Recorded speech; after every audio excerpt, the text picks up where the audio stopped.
Hello again, Internet, for another exciting installment of Kite Reads Diving Deeper. Another short one today, but an important one in the form of The Statement of Randolph Carter by H.P. Lovecraft, which introduces us to, as it would happen, Randolph Carter, a character we'll all see more of in many more of Lovecraft's later pieces, and I mean many more. Most people think Cthulhu when they think Lovecraft. I think The Color Out of Space, and some of his other longer, more masterful tales, but afterwards I think of Randolph Carter. But I'll talk about that in a bit. First, as always, a brief summary of the story. Our eyes on the ground, Randolph Carter is detained and is being questioned about the disappearance of his friend, Harley Warren. He was found on the edge of a swamp in the early morning with large holes in his memory, and the friend he was seen entering the swamp with the night before, Warren, is missing. He insists that he's told him everything he knows already, despite significant gaps in his memory, and oddly hopes that his friend is dead, but decides to go over his story again anyway. He begins talking about he and Warren's studies into the occult. Warren, always the master with many strange foreign tomes, had recently come into possession of a small book in a language unknown to Randolph, which he refused to show him, but which advanced his studies greatly. Randolph doesn't remember the particulars of their studies, for which he is thankful, but knows that it was that book that led them to gather shovels, lanterns, a portable telephone, and a buttload of wire, and head out into a swamp to an ancient cemetery that everyone else insists doesn't exist there, to open one of the tombs. They pried open their chosen tomb, and inside was a staircase leading down into the darkness.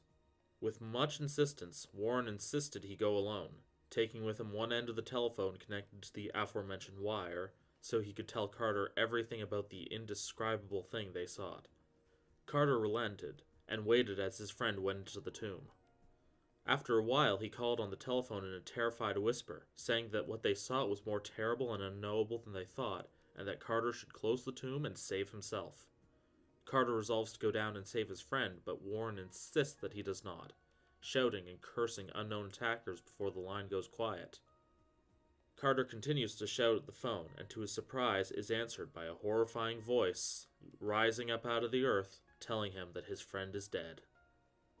So, pretty crazy stuff, huh? Like a lot of his stories, this one is based off a dream he had, a full account of which can be found in a letter he wrote to a friend, August Derleth, who will be talked about at a later date, but will likely come up from time to time. The story's strongest theme is one of Lovecraft's most recurring, the price of knowledge. To quote a later story, the most merciful thing in the world, I think, is the inability of the human mind to correlate all its contents. That quote is from The Call of Cthulhu, and sums up most of his thoughts on the theme. Randolph is very grateful to have forgotten whatever it was he was studying with Warren, as the knowledge of it was obviously messing him up, and it's a pretty timeless theme. How often would you like to forget an uncomfortable thing you learned? Phrases like ignorance is bliss come to mind. The long-term repercussions of eldritch knowledge aren't addressed in this story as they will be later, but this story makes a foundation for that thought, very early in Lovecraft's writing career. Warren saw too much, paying with his life for seeing things that aren't even described to Randolph or the reader, and even that's a scary thought.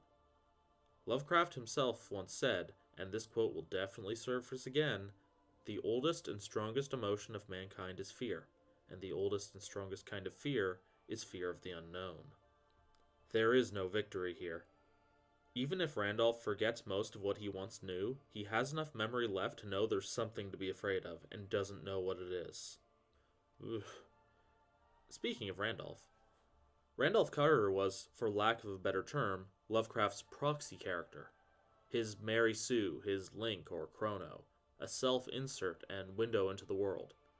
He's, and forgive my facetious tone, a poor, uncelebrated author, quiet, thoughtful, of a faint disposition, but an avid dreamer, with a great inner strength and strength of character which makes him practically a superhero in the Dreamlands, which I'll get to in a minute.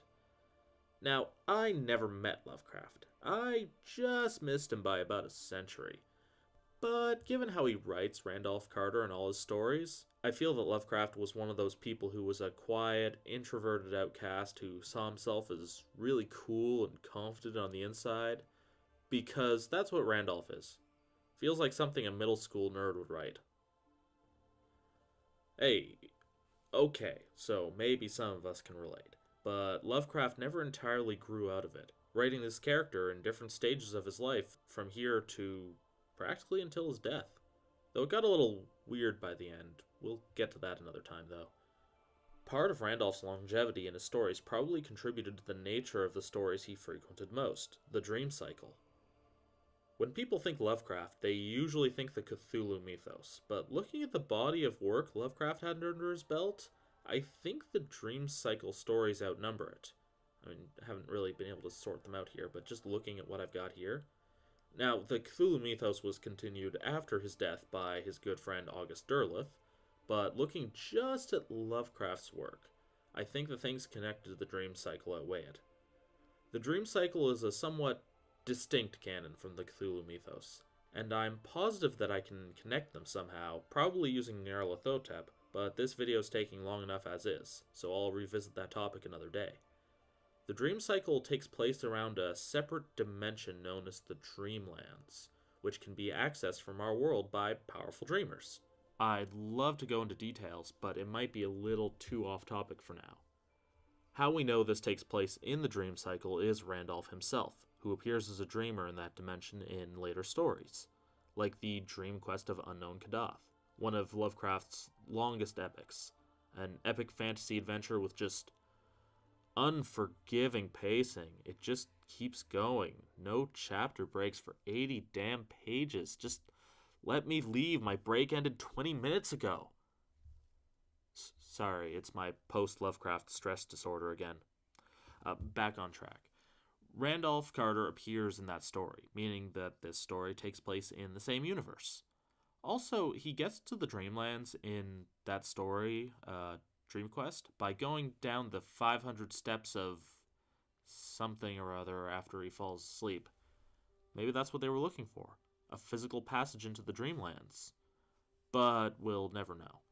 The important thing to take away here is the category that this story falls into, and that not all the dream cycle stories take place in that fantasy world, but are placed in it either by specific name drops or recurring characters, like Randolph here. Now, I really don't want this part to sound like an afterthought, because it really isn't, but looking at that video progress bar, it seems a little inevitable. So I can't pace the video. What do you want from me? I'm not making any money off this. Yet. Off topic. Stop dragging us off topic. Dialogue is the last thing we cover here. Most Lovecraft stories are accounts often written by someone who, and pardon my language, has recently seen some shit, or recently talked to someone who's seen some shit. Dagon, Shadow over Innsmouth, The Shadow Out of Time, At the Mountains of Madness, The Hound, all of these just off the top of my head are written accounts, once again, of some shit, and many others, like The Color Out of Space, Dream Quest of Unknown Kadath, and The Outsider, all read like written accounts. So it's really safe to assume that this was the format Lovecraft was most comfortable with. One thing he seldom used was actual dialogue between characters. Let's bring Dream Quest back into this. 80 goddamn pages of a massive journey taking several months, and there's pretty much no dialogue except at the very, very end, I think.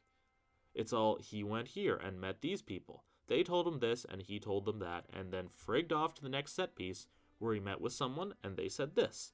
Then shit went south real fast when the moon people showed up, and then the cats fly to the moon to save him. I'm not making this up. I lack the capacity to make this up. But with all the characters he interacts with, there's no dialogue in that story. All description. Point being, this is one of the few stories to actually contain spoken dialogue once the telephone comes into play. Though if you read or listen to it again, notice how most dialogue, other than the fact that this story is being spoken by Randolph himself, until the phone is used, is just expressed through description. With one notable exception, that's how almost all of Lovecraft's stories are written. Well, theme, character, setting, style, I think that about covers it for this one. If you have anything to add or correct me on, leave a comment. I wouldn't really complain if the comments section became more informative and in-depth than my videos, as long as people are able to learn something from coming here. Thanks for listening. Sorry if I built up Dream Quest a little too much. It's going to be a way down the line. Figuring out how to tackle that story is about as daunting as Randolph's own quest in it. Anyway, see you again, probably for the Nameless City. That'll be up next.